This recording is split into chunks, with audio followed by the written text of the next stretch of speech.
Good morning, everyone. My name is Anna Elisabetta Vaudano. I'm a medical doctor. I'm a neurologist, adult neurologist, working in Italy at the University of Modena and Reggio Emilia.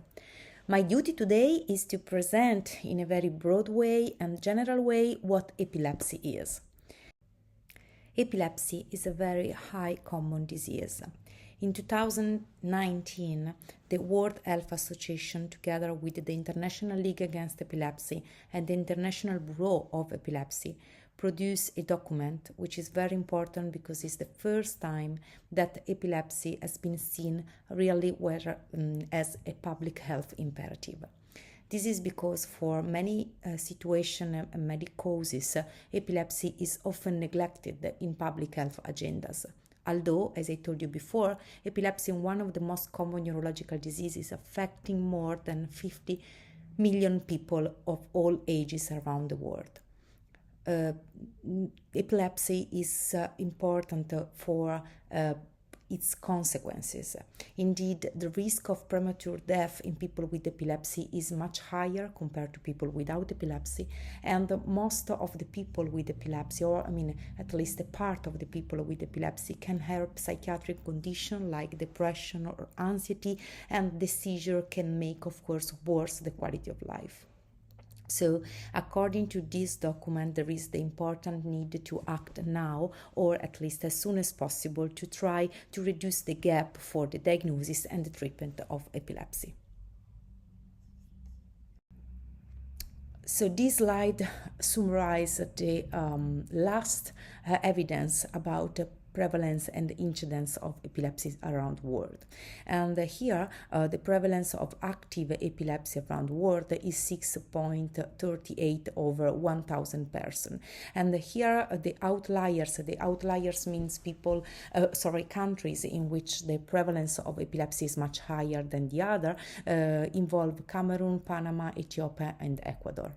The lifetime prevalence of epilepsy is a little bit higher, 7.60 over 1,000 persons, and again the outliers are Cameroon, Honduras, and Panama, and the incidence of epilepsy is 67.77 over 100,000 persons, and the outlier is the Ecuador.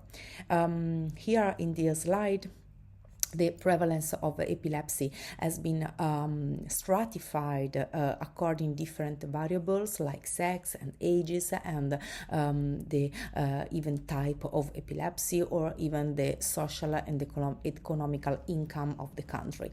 And according to this paper, the prevalence is a little bit higher in male. The age of greatest prevalence are young adult age, so between 10 and 30.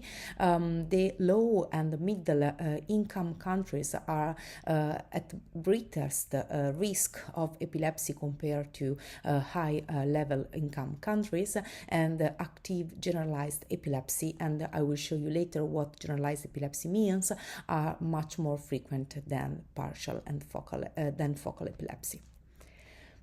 In this slide is something similar to what said before. Is a graphical presentation of prevalence of epilepsy over 100,000 population in both sexes, and again here the colder color correspond to the lower prevalence, the hot color to the higher prevalence, and as you can see here, the Mexico, South America, and Africa are the most affected countries around the world.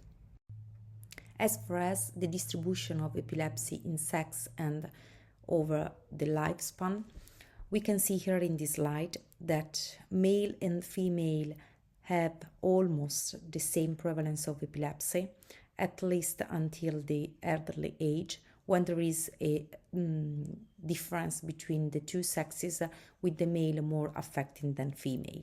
And according to this graph, the prevalence of epilepsy is higher during infancy, with a peak around 5 to 10 years old. Then it's go a little bit down, but still remain quite high, and then is much higher over the in elderly, in both male and females, starting from 65 years old over.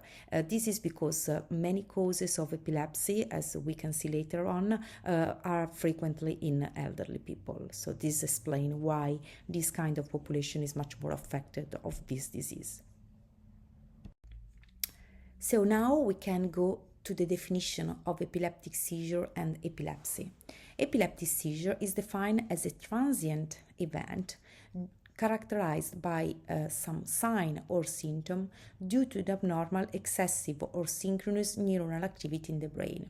So basically, epilepsy seizure is something like an electrical shock. So there is some neurons, the neurons are the cell of the brain, which start to fire simultaneously, quindi in a synchronous way, where they shouldn't. And the sign and the symptoms of the epileptic seizure depend on the area where these abnormal cells come from. For example, if we have an epileptic seizure coming from the motor cortex, the sign of the seizure will be motor, like for example movement of one hand or one arm and so on.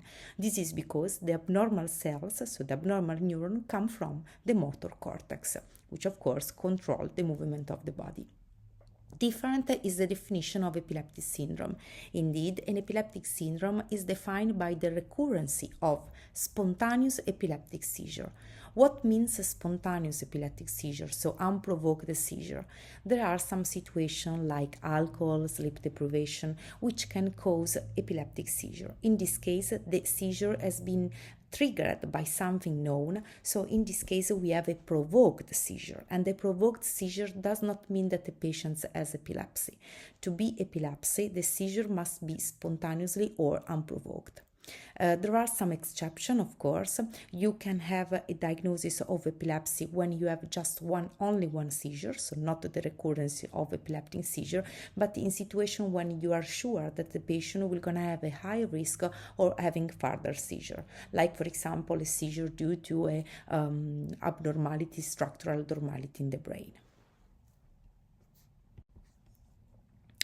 In terms of classification of epileptic seizure, the epileptic seizure, according to the ILE, International League Against Epilepsy classification, can be divided in focal, generalized, or unknown. Unknown, of course, when you don't know exactly if are focal or generalized. Which is the difference? The focal epileptic seizure are defined by a specific point in the cortex where the abnormal activity of the neurons come from. So in the focal seizure, the physician know exactly by the semiology of the seizure, by the clinical semiology of the seizure, or by the electroencephalogram, where the abnormal epileptic activity come from. The generalized seizure, instead, is a situation where the abnormal epileptic activity involve, since the beginning, both hemispheres. So it's impossible or it's very hard for the physician to find out a focus, so a trigger of the abnormal epileptic activity. We have to be aware that some focal seizure in some situation can evolve to a generalized seizure. In this case, the ILE classification refer to focal to bilateral tonic-clonic seizure, and there is the situation where the seizure starts focally, so in a part of the brain, but due to the high and intrinsic and the high and complex connectivity of the brain, the electrical shock spread over both hemispheres, and then the focal seizure become a generalized seizure. Here, I will going to show you very briefly some type of epileptic seizure. This is a typical focal epileptic seizure arising from the temporal lobe. The temporal lobe is a part of the brain, and is a part where, for example, hippocampus and amygdala are located. And basically what happens in a temporal lobe seizure is the seizure start very focally in a mesial temporal structure. The patient can have some sensation, strange sensation like epigastric aura, or cognitive and sensation like deja vu. Then the epileptic discharge can spread on the other part of the brain, thanks to the connection between the two mesial temporal structures, and here the seizure can change, and you can have some movements with both hands, and you can have loss of consciousness. And then is the seizure spread again and involving this kind of situation, both hemisphere, you can have a typical tonic-clonic seizure, which involve both sides of the body. Absence seizure is another type of seizure, is a generalized epileptic seizure, and typically this kind of seizure appear like suddenly loss of contact by the person who is affected by absence seizure. So the person, like in this picture, will stare blankly into space and be unresponsive for 5 to 10 seconds, and then recovery is immediate and the young person continues what they were doing, so this seizure might be unnoticed. Sometimes the person can be aware of having seizure, sometimes not, and this kind of seizure appear very often during childhood and are typical of the pediatric and the childhood age, are typical of generalized epilepsy. Finally, this is the tonic-clonic seizure, which is again a type of generalized seizure. While, as I told you before, some focal seizure can evolve to a generalized seizure, so can appear as a tonic-clonic seizure. This kind of seizure is the most common known by people outside the epilepsy field, because are the one with the majority of movements and the more terrified seizure to be observed. And typically the person starts having some strange sensation, which is called aurea, and then there is a tonic part of the seizure, and then some clonic, so some convulsion, shaking all the body. And then after that, the people usually have a postictal phase, can be very long, even for minutes. As far as the cause of epilepsy, there are several conditions that can lead to epileptic seizure and epilepsy. Some epilepsies recognize a specific genetic mutation as the principal cause of epileptic disorder. Then the most common situation are the one where the structural MRI reveals some lesion in the brain that can be the real cause of epilepsy. You can imagine, for example, a tumor or a stroke. And then there are some metabolic and immune and infection cause of epilepsy. The last one, for example, meningitis or encephalitis. Finally, as far as the diagnosis of epilepsy, as all the neurological disease, the most important part is the physical examination. So you start interview the patients, understand the semiology of seizure, because this is the most important part for physician for understanding the place in the brain where the seizure come from. Then the most common instrumental exams for people with epilepsy is EEG, so electroencephalogram, which is basically a recording of electrical activity from the brain using some external electrodes. Usually people use some cap which are completely unpained for the patients and can allow to recognize and record electrical activity. And then there are some more advanced instruments like MEC, is a magnetoelectroencephalogram activity, which is usually done in for research purposes and in tertiary epilepsy center. And then there is all the imaging stuff, which is basically start from a CT scan. The CT scan can reveal very big lesion in the brain, and they're usually done for emergency purposes. The most common imaging has been done in people with epilepsy with MRI, but you can even have some functional or metabolic examination like PET and SPECT, and even some spectroscopy.